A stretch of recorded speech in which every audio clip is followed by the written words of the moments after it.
Assalamualaikum warahmatullahi wabarakatuh. Perkenalkan, nama saya Keisha Putri Ananda dari kelas 11 Akuntansi 1. Di sini saya akan menjelaskan dan memberi contoh soal mengenai laporan keuangan perusahaan dagang. Lanjut aja ya ke penjelasannya. Laporan keuangan perusahaan dagang adalah laporan keuangan yang terdiri dari laporan laba rugi, neraca, laporan perubahan modal, dan laporan arus kas. Perusahaan dagang itu sendiri adalah perusahaan yang kegiatan utamanya membeli, menyimpan, dan menjual kembali barang dagangannya tanpa memberikan nilai tambah. Nilai tambah di sini maksudnya yaitu mengelola kembali atau mengubah bentuk sifat barang sehingga mempunyai nilai jual yang tinggi. Sehingga sederhananya perusahaan dagang itu adalah perusahaan yang membeli barang kemudian menjual kembali tanpa mengubah produknya. Nah, untuk rumus masalahnya, mengingat pentingnya laporan keuangan perusahaan dagang disajikan dengan baik menurut kaidah akuntansi.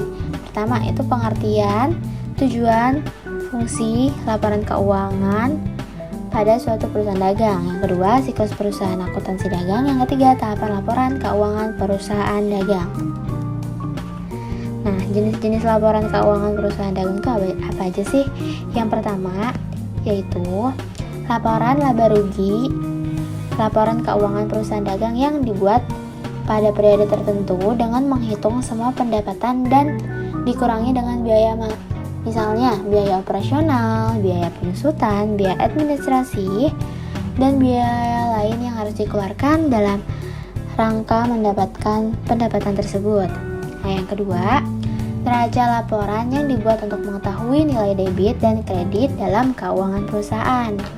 Yang ketiga, laporan arus kas menunjukkan berapa banyak jumlah kas masuk dan kas keluar sehingga laporan keuangan ini berpengaruh dalam hal yang berkaitan dengan investasi atau penambahan modal.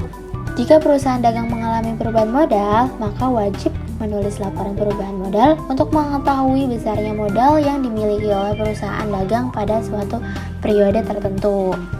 Nah, yang terakhir nih, laporan perubahan modal. Apabila perusahaan dagang mengalami perubahan modal, maka wajib menulis laporan perubahan modal untuk mengetahui besarnya modal yang dimiliki oleh perusahaan dagang pada suatu periode tertentu.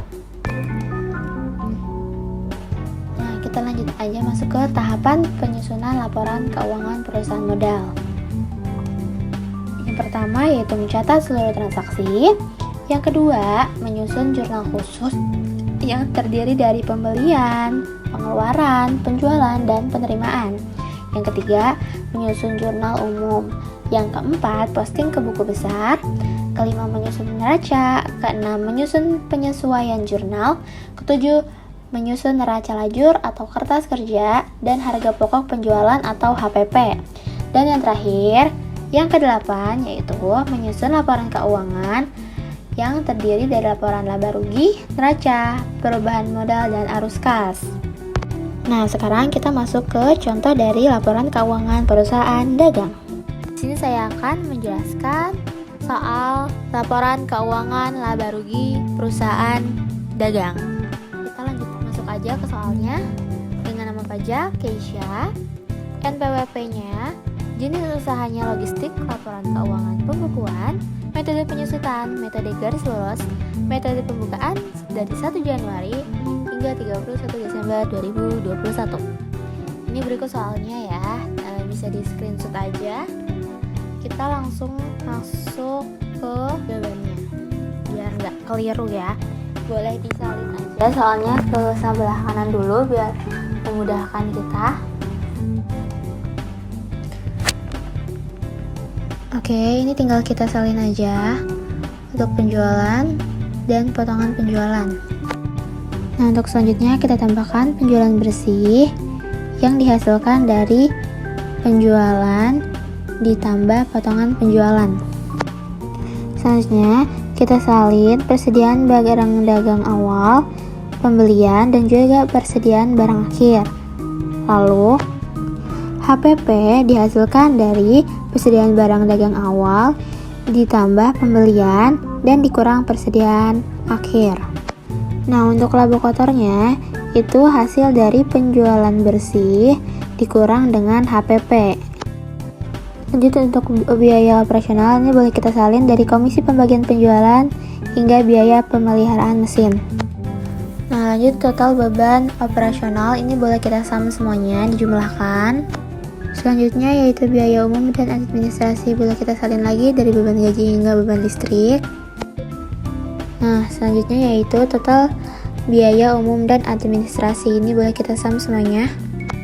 Nah, selanjutnya yaitu biaya lain-lain.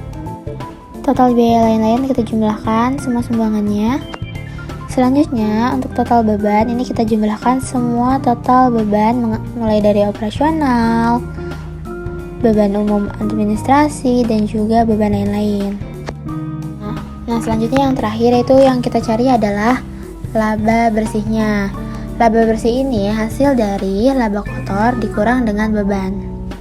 Maka laba bersih dari perusahaan Keisha Logistik yaitu senilai 202 juta rupiah. Terima kasih dan Assalamualaikum warahmatullahi wabarakatuh.